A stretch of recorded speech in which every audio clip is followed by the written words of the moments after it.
안녕하세요 여러분, 세상돌아보기입니다. 오늘은 26년 4월 3일이고 금요일입니다. 자, 정신은 편곡지 하나 골랐고요. 오늘 좀 발생했던 제 눈에 띄는 일들 좀 소개드리고 채널의 어떤 맥락에서 풀이를 해보도록 하겠습니다. 오늘 제가 가장 중요한 것은 미국 상원의원단이 대무사진에서 보신 거죠. 이게 4명이 왔어요.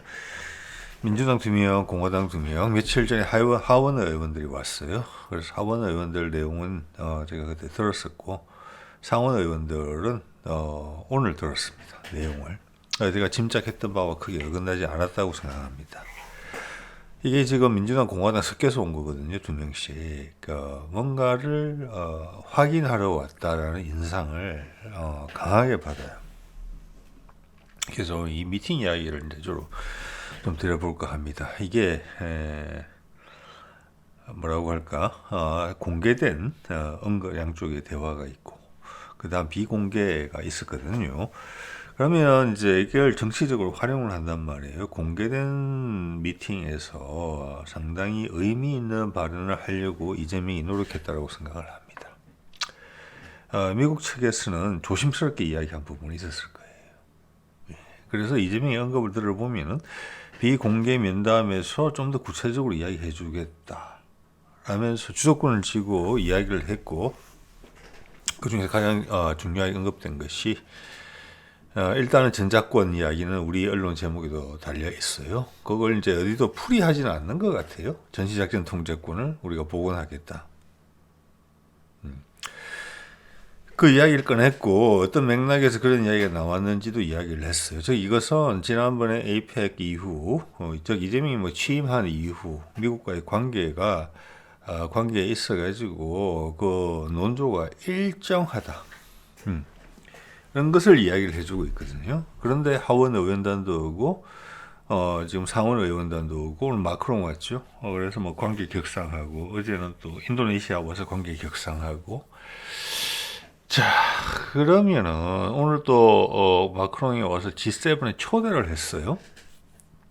왜냐하면 이번 G7이 이번 6월달, 그것도 상당히 의미 있는 시기죠. 6월달이에요, 6월달. 네. 트럼프의 중국 방문이 5월 중순이잖아요. 자, 일본 갔다 우리한테 온 거잖아요. 마크롱이 예전에 트럼프가 일기 때 한국을 G7에 포함시켜야 된다 이런 식으로 언급했을 때 일본이 벌쩍 뛰었었거든요.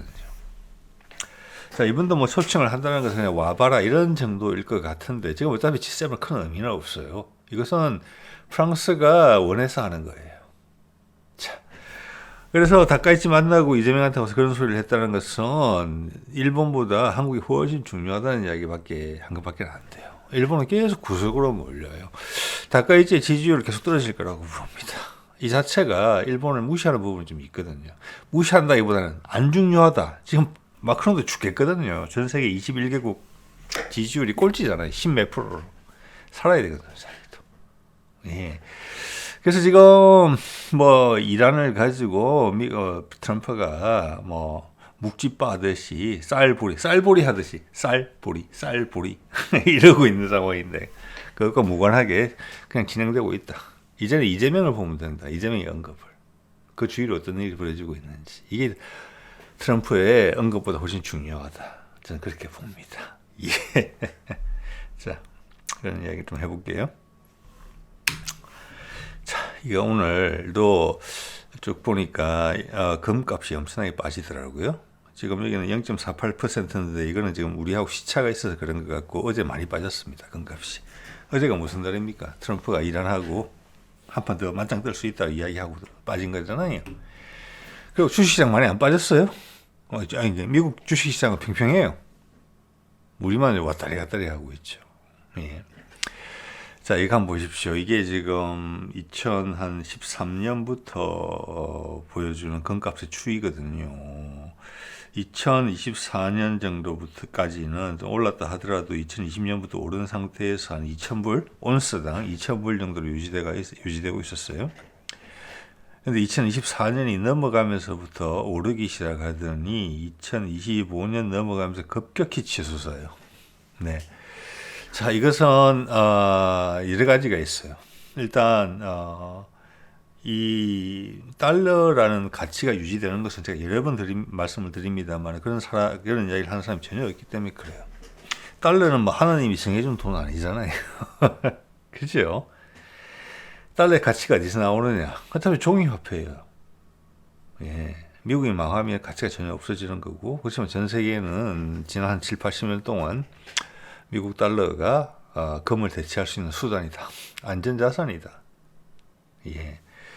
그래서 자신들이 어렵게 저축을 해서 돈을 모으면 그걸 달러를 바꿔서 가지고 있었어요. 그게 달러 채권이죠. 자, 그런데 미국이 자꾸 약해지죠. 미국은 절대 안 망할 것 같다라는 부분이 전제가 깔려 있어요. 그런데 세상 사람들이 조금만 돌이켜보면 이런 거거든요. 달이 참은 기운다. 영원한 제국은 없었죠. 몽고 제국, 로마 제국, 다 마찬가지죠. 예. 자, 그런 이제 신호를 느끼는 것이고, 그것을 눌러 담기 위해서 바이든 때 어떤 큰 바람이 불었다. 그 과정에서 우크라이나전이 나온 거예요. 트럼프 때는 북미 종전을 통해서 어떤 새로운 기회를 모색해 보려고 했어요. 바이든이 그걸 맡았을 때도 바이든도 그것을 옵션을 손에 들고 있었어요. 그렇지만 결국은 전쟁을 택한 거죠. 지금은 미국의 어떤 집권당이 민주당이든지 공화당인지 상관이 없어요. 똑같아요. 99% 똑같아요. 트럼프가 지금 되게 독특한 케이스죠. 뭐 껍질은 공화당 껍질을 쓰고 나왔지만 공화당이라고 보기도 어려워요. 자, 그 바이든이 어떻게 평화적인 방법으로 그때도 사실은 어떻게 보면 다극화 사회라는 부분이 있었어요. 부드럽게 풀자. 그때 똑같아요. 북한하고의 관계에 대해서는 트럼프가 했던 것을 그냥 인수인계 받아서 다시 해보려고 하는 거예요. 그게 투자 바람을 불러일으킨다. 그리고 중국하고도 화해하고 러시아하고도 화해한다. 거기서 새로운 승부를 부린다. 그게 다극화예요. 그때 정리는 그렇게 안 돼, 정의는 그렇게 안 돼 있었지만, 그렇지만은 이제 바이든은 결국 매파 또는 군산복합체의 의견을 따랐고, 그것이 미국이 지난 70년간 익숙했던 패턴이에요. 전쟁을 일으킨다. 전쟁을 일으키는 이라크 침공 때도 그랬고, 미국의 주가는 올라요. 이번에 안 오르는 게 신기해요. 내리진 않아요, 절대로. 자, 그래서 우크라이나 전쟁을 수석거려서 발생을 시켰죠. 촉발시킨 건 분명해요. 미국은 그 정도 머리 쓰고 있습니다, 여러분. 네. 자, 그런데 그걸 못 이길 것 같았단 말이에요. 그러면 미국의 패권의 소나기 힘이 빠지고 있는데 러시아를 때려잡고 그 여파로 유라시아 전체, 유라시아들이, 왜냐하면 그때 이제 중국이 1대1로를 통해서 내수 시장이 꽉 찼기 때문에 미개발 지역이었던 러시아하고 중앙아시아를 통해서 유라시아 대륙을 접근하는 유럽까지 관통시키는, 즉 해양 세력을 완전히 밀어내는 이런 그림을 추구했었기 때문에 러시아를 먼저 굴복시킨 다음에 그 다음 중국을 포위한다, 이런 생각을 분명히 했어요. 군산복합체는. 그것 때문에 러시아가 구소련이 붕괴됐을 때 러시아를 유럽에 편입 안 시키고 나토를 더 강화시켰고 동진을 한 거예요. 언제 때릴 때만 있으면 동네 북으로 삼으려고. 그래서 푸틴이 열받는 거예요. 항상. 그래서 이제 미국의 군산복합체는 그렇게 생각했겠죠. 아, 그래. 그거를 누가 결정했느냐 하면은 구소련이 붕괴되고 고르바초프한테 거짓말을 하면서까지 나토를 놓지 않았어요. 유럽의 지배력을 풀지 않았어요. 그거 클린턴이 결정한 거거든요. 클린턴이. 그래서 나토의 동진, 약속을 어겼다. 러시아는 계속 그렇게 생각하는 거고, 당연히 맞죠. 맞고, 그러면서 이제 어떤 약소국의 하나였던 우크라이나, 그리고 그게 내전의 문제가 있어 돈바스 지역에, 그걸 계속 수석거린 거잖아요. 유럽 자체의 해결 방안을 붕괴시킨 다음에 미국의 이해를 개입시켜서 전쟁을 촉발시킨 거예요. 러시아가 공격하지 않으면 안 되게. 그런 면에서 한국 전쟁이 유발된 부분도 분명히 생각해 봐야 돼요. 왜 일본은 항복의 의사를 뚜렷이 미국한테 드러냈는데 미국은 원폭을 2발이나 때렸냐. 네. 러시아의 남진이 미국이 요청한 러시아의 남진이 일본의 만주군을 몰살시킨 다음에 한반도까지 내려오는 속도가 너무 빨랐기 때문에 미군의 전진은 섬 건너뛰기 하다가 묶여 있는 상황에서 일본이 소련의 소나기에 한반도는 당연히 그렇고 영향권에 들어갈 것을 우려했기 때문에 그렇게 한 것이거든요. 어렵게 획득한 한반도 남쪽이었거든요. 근데 그걸 그렇게 쉽게 내준다. 싹 빠지면서. 네. 자, 이런 건 이제 이야기 나올 거라고 봅니다. 자, 그래서 트럼프가 지금 그걸 이제 물려받았고 미국이 우크라이나에서 밀린다? 미국 전체 계획이 흐트러지는 거죠. 그럼 자본은 자유롭단 말이에요. 미국의 자본은 더더욱 그래요. 갈아탈 준비를 하는 거고 중국이 강력한 메시지를 보내죠. 브릭스가 메시지를 보냈을 수도 있어요. 당신은 미국이 적이니까. 지금은 지금은 많이 다르지만. 그래서 금값이 치솟기 시작하고 달러는 붕괴되기 시작했어요. 이거잖아요. 그게 트럼프가 받아든 것이고 문제 해결이 계속 안 돼요. 우크라이나전이 해결하려고 했는데 그건 어쩔 수 없는 이유가 있죠. 예. 그러다 보니까 기록적인 금액이 돼서 $5,500까지 올라갔는데 그게 2월 말이에요. 이것이 이란전을 벌인 최고의 이유라고 생각합니다. 미국의 패턴을 지금 트럼프가 맨날 이상한 소리 해가면서 말도 안 되는 이야기 해가면서 바보 같아 보이지만 이걸 활용하고 있는 거예요. 이게 마지막일 가능성이 높아요. 이 패턴을. 그래서 달러가 움직이지 못하잖아요. 금값은 내리고. 이것은 달러가 미국에 머물러 있어야 되겠다는 신호가 강해요. 전쟁이라는 것을 통해서. 전쟁이 해결될 기미가 보이니까 바로 또 빠져나가려고 그러잖아요. 그러니까 말 바꾸고 이렇게 하는 거예요. 그래서 이것이 급격하게 발생할 수밖에 없다. 그게 지금 하원 의원단 오고 상원 의원단 오는 거랑 상관이 있다고 봅니다. 그들은 비밀 이야기를 듣고 싶어 했으나 이재명은 공개 장소에서 우리의 메시지를 우리의 요구 조건을 강하게 던져버렸어요. 네. 자, 오늘이죠. 자, 앞에 서두에 여러 가지 미국이 도와줘서 고맙고, 우리는 가치를 서로 존중하고 있고, 많은 미국은 희생됐고, 미국은 그 이상으로 우리한테 빨아먹은 바가 크죠. 이 한반도 남쪽에 교두보를 확보함으로써.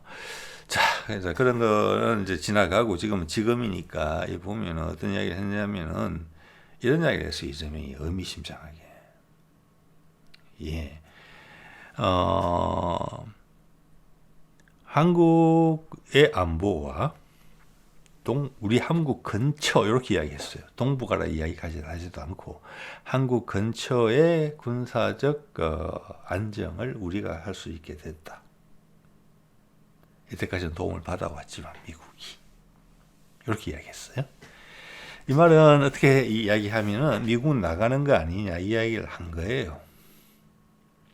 그러면서 전시작전 통제권도 당연히 우리가 받아야 된다. 왜 미군도 없고 우리가 지금 미국의 동맹관계는 이제 투출하면서 우리가 그걸 대행한다는 것이고 미국이 하던 역할은 미국은 힘드니까 좀 빠지고 그 이야기를 한 거예요. 다르게 이야기하자면은 그게 미국의 새롭게 개편된 아시아 태평양 전략이잖아요. 인도 태평양 전략이잖아요.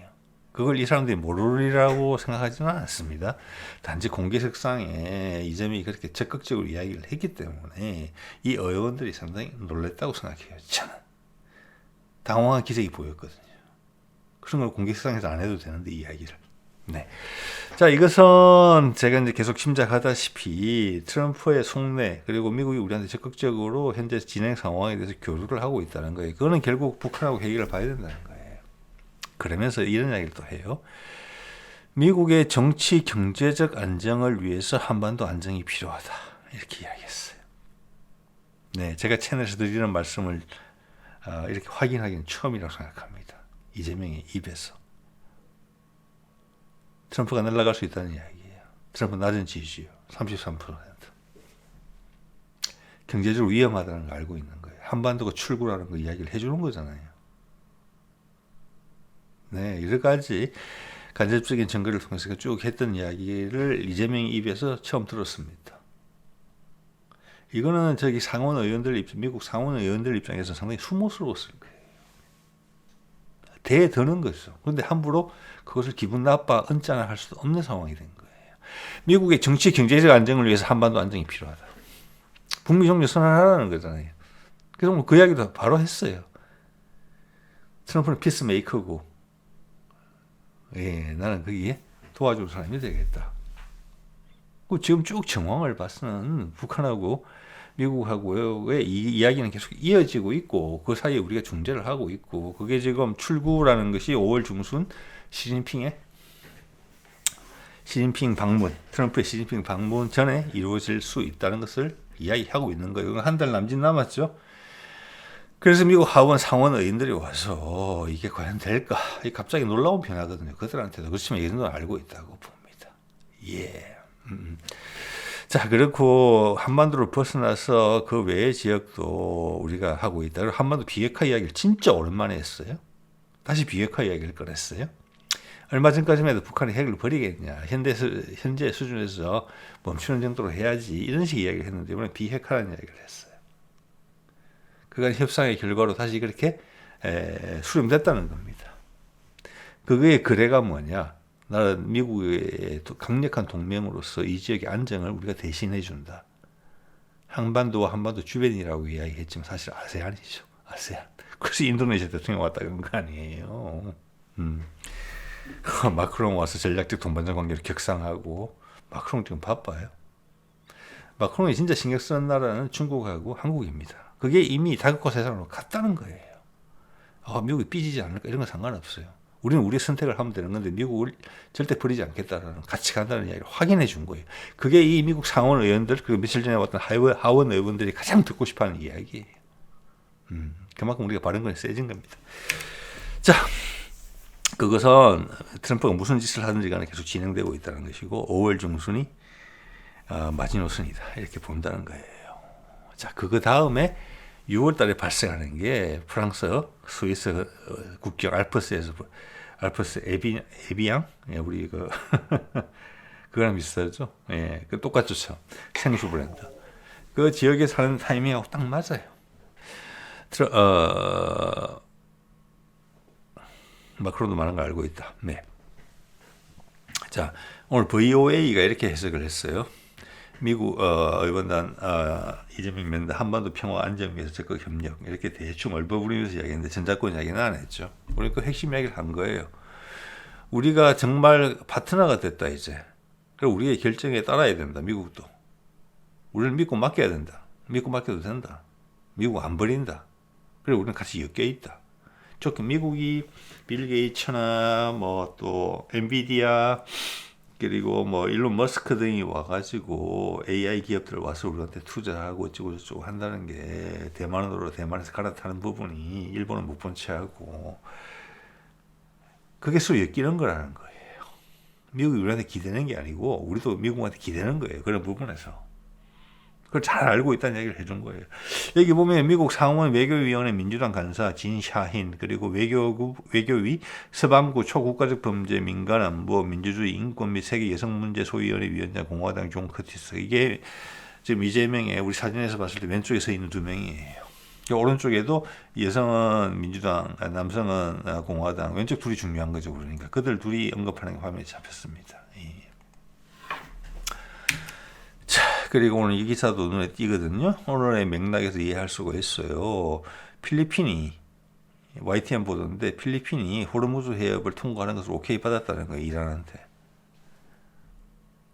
예, 미국이 찍소리도 못하는 필리핀인데 이게 가능한 일입니까? 되게 의외로 지금 의외인 인상을 받으면서 보도를 하는 거거든요. 이게 이미 다각화되고 있는 거예요. 우리도 협상하고 또 미국이 오케이 해서 우리는 러시아 원유 또 사잖아요. 그래서 거기에 저항하는 여러 가지 또 보도들이 있어요. 뭐 러시아가 우리한테 경고를 했다는 등 어째 했다는 등 가장 큰 건 동거래를 했다는 거고 미국이 오케이 했다는 거잖아요. 러시아 원유 사도 된다고. 우리 심기 안 건드리겠다는 거예요. 그게 핵심이에요. 필리핀까지 이렇게 하잖아요. 예. 필리핀이 지금 우리 제일 꼼짝 못하는 나라가 우리입니다. 미국도 아니에요. 왜? 우리한테 바통이 너무 왔으니까. 얼마 전에 뭐 마약 범죄자 하나 돌려받았죠. 예. 자, 이재명이 얼마 전에 2월 말 정도인 것으로 기억이 됩니다만은 싱가포르와 필리핀 방문했죠. 싱가포르는 벌써 우리 팀에 합류가 돼 있고 필리핀도 합류됐죠. 예. 한 아세안 정상회의 이것은 작년 이제 에이펙 바로 열리기 전에 경주에 열리기 전에 했던 거예요. 여기서 보면 포괄적 전략 동반자 관계 우리가 아세안 전체하고 포괄적 전략 동반자 관계를 맺었어요. 이것이 한 아세안 관계를 규정하는 구호를 넘어서 각국 국민들에게 실질적인 혜택을 가져다 줄 수 있도록 즉 이때까지 미국이 힘으로 지배하던 바통을 우리가 이어받았는데 우리가 하고자 하는 것은 다극화 세상에 있어가지고 당신들도 포텐셜 많이 있고 우리하고 비즈니스 하면 끝내준다. 미국이 제한할 수 없는 떡은들 제한하는 거예요. 이게 새로운 세상이에요. 이게 양에서 음으로 가는 거예요. 힘으로 굴복시키는 게 아니라. 그래서 뒤늦게 눈치챈 인도네시아가 급하게 달려온 거 아니에요. 세상의 흐름을 늦게 깨닫고 KF-21 사가지고 가면서 돈도 내겠죠. 밀린 거. 이거고 여기에 평화를 지키기 위해서 즉 안보 상황에서 한국이 적극적으로 개입하겠다는 의사를 강하게 표명했어요. 즉 이제는 향후 작년에 한두 번 발생했던 예를 들어서 캄보디아하고 태국의 뭐 군사적 분쟁 같은 게 발생하면은 한국이 들어갈 가능성이 커요. 한국이 우리가. 자 그렇기 때문에 이제 항공모함 이야기가 필요한 것이고 장거리 수송기가 필요한 것이고 해병대가 강화되는 부분이 필요한 것이고 우리 마라도 독도함에 이어서 세 번째 함정도 건조할 거 아니에요, 그죠? 그래서 해병대 지금 특수부대 여단 규모로 하나 만들죠. 그러면은 해군의 UDT, 육군의 뭐 707 특전단, 해병대도 그 정도 수준의 그걸 가진다는 거예요. 그리고 장비가 업그레이드가 돼요. 그리고 현재 해병대 2사단인가요? 강화도 김포에 있는 2사단일 겁니다. 아마 틀릴 수 있습니다만은 거기는 지금 어떻게 보면 경계 근무 위주로 되어 있는 곳이거든요. 지금 포항에 있는 해병대 사단만이 상륙작전 전용으로 준비되어 있는 부대예요. 그래서 이재명이 그렇게 이야기한 거 아니에요. 왜 이렇게 고급 정예병력을 경계에 쓰고 있느냐. 그것은 북한 부분의 경계가 풀릴 수 있다는 걸 의미하는 것이 첫째고 두 번째는 어차피 그 육군한테 주면 되거든요. 두 번째는 해외에 우리가 장거리 투사 능력이 필요하다. 그래서 문재인이 시작한 거잖아요. 해병대판 UDT, 해병대판 특전사가 필요하다. 그게 이제 본격적으로 활성화되는 거예요. 그때까지 이 기간 좀 지지부진했던 것 같아요. 윤석열을 거치면서. 이제는 우리가 해외에 바로 파병할 수 있는 두 개의 강력한 해병대 사단이 있게 되는 거예요. 소위 문재인 정부 때 이야기 나왔던 국가전략기동군이 되는 거예요. 그게 이제 꽃이 피는 거예요. 큰 틀은 달라지는 거 없어요. 네네. 자, 그런데 오늘 이제 미 상원 의원 만나서 공개적인 자리에서는 이렇게 이야기했죠. 한반도와 그 주변 지역은 우리가 관장하게 돼 있으니까 우리 전자권도 당연히 받아야 되는 거지. 미국의 강력한 동맹으로서 미국도 우리한테 투자하고 우리도 미국한테 투자하고 우리가 뗄래야 뗄 수 없는 관계다. 그리고 북한하고 종전선언을 하는 것은 미국의 정치 경제적 안정이 엄청나게 중요하다. 할 얘기 다 한 거예요. 네, 미국에 사는 길이 북미 종전선언 하는 길이다. 이 말이잖아요. 정치의 경제를 빼면은 정치 경제가 동시에 무너지면 나라 망가지는 거잖아요, 여러분. 네, 그만큼 세다. 그러고 지금 이재명이 엄청 피곤한 부분이 언론에 이야기하지도 못하고 뭐 대국민 접촉 이런 거하고 무관하게 가장 크게 고민하는 부분이 그거다. 가장 엄청나게 큰 동력이다. 잘 될 거라고 봅니다. 예. 자. 마크롱이 에비앙에 오시면 G7 정상회의 정식으로 초청했다. G7의 구성원은 아니고 예전에도 문재인 때 갔었죠. 한 2번 정도. 상석에 배정해 줬어요. 자리도. 요번에도 약간 그런 부분인데 요거는 만약 트럼프가 계획대로 이란전을 잘 정리하고 북한하고 관계 개선하고 그 사이 우크라이나 해결하고 G7에 오게 된다면은 그리고 한국도 같이 만나게 된다면 한국의 위상은 훨씬 달라질 겁니다. 이렇기 때문에 지난번에 한두 달 전에 이미 왔던 1월 달인가 이태리 총리의 멜로니 총리의 눈치가 엄청 빠른 거예요. 그때 마크롱은 어디 갔냐 하면은 중국 갔었거든요. 영국 수상 그 위에 있다가 좀 있다가 마크롱 다음에 중국 갔었고 그 다음 독일 총리 갔었어요. 멜로니는 바로 한국으로 왔잖아요. 딴 데 가지도 않고.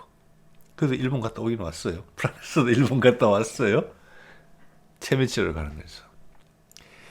그러면 유럽 본토의 주요국 중에서 영국하고 독일보다는 훨씬 그래도 유연한 거예요.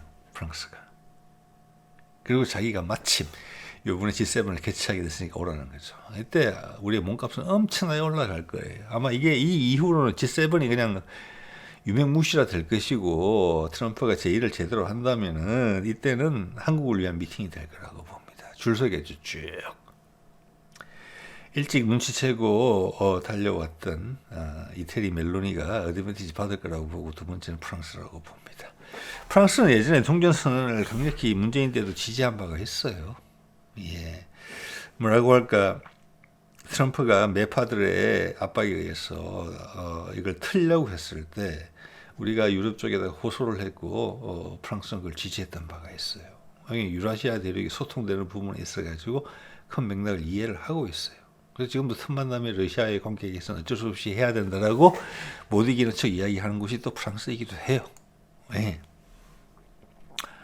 자, 동시에 오늘 이런 기사도 났네요. 나토 회원국 미국 의존도 줄이기 위해서 국방비를 정액했다. 미국에 더 이상 의존하지 않는다. 이러면서 사진하고 그런 거 보면은 미국을 왕따시키는 이런 분위기로서 그걸 작성을 했어요. 기사를.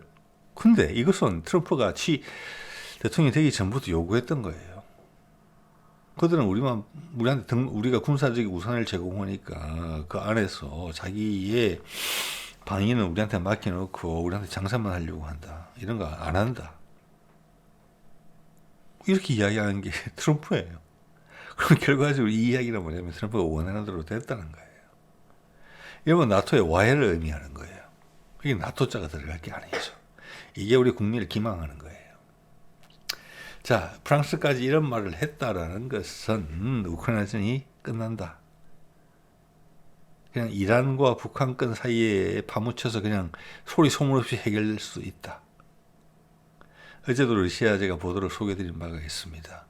돈바스에서 우크라이나군이 빠져나가야 된다. 영토 문제 절대 러시아가 양보 안 한다는 이야기예요. 돈바스는. 그게 맞아요. 그게 뭐 러시아 쪽이니까 100%. 자, 이렇게 정리되는 모습을 이렇게 보이고 있습니다요. 자, 그래서 저는 오늘 이걸 보면서 드는 생각은 여태까지 쭉 이야기해왔던 제가 채널에서 이야기했던 부분을 이재명이 입으로 확인을 했고 동시에 하루 한날 이런 움직임이 동시에 쫙 발생한다는 부분. 지금 세상이 엄청나게 빨리 바뀌고 있다는 부분이죠. 예, 이게 바로 다국화죠. 예, 새로운 극이 형성되고 있고 한국이 하나의 극으로서 강력히 등장하고 있고 미국과 평등한 관계에서 우리가 손을 잡아야 된다. 그래서 미국 정치권도 최상층도 그걸 확인해야 되겠다라고 봤다. 네, 한두 달 사이에 한국의 위상은 급격히 달라질 가능성이 높다고 봅니다. 마크롱이 그걸 잘 대변했고 1월 달에 왔던 아까 말씀드린 이태리의 멜로니 총리의 판단을 확인하게 되는 거예요.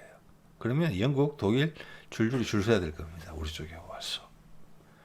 그리고 뚜렷하게 언급했죠. 북한과 관계에서. 미국의 정치 경제적 안정을 위해서 필요하다. 현재 그 말은 거꾸로 이야기하면 뭐냐? 미국이 현재 트럼프 정부의 정치 경제적 안정이 흔들리고 있다는 이야기거든요. 그게 이란전이 이렇게 지저분하게 되는 이유고 금값의 등락과 매우 일치한다. 이런 걸 확인할 수 있다는 것입니다. 자, 오늘 이 정도 말씀드리겠습니다. 네.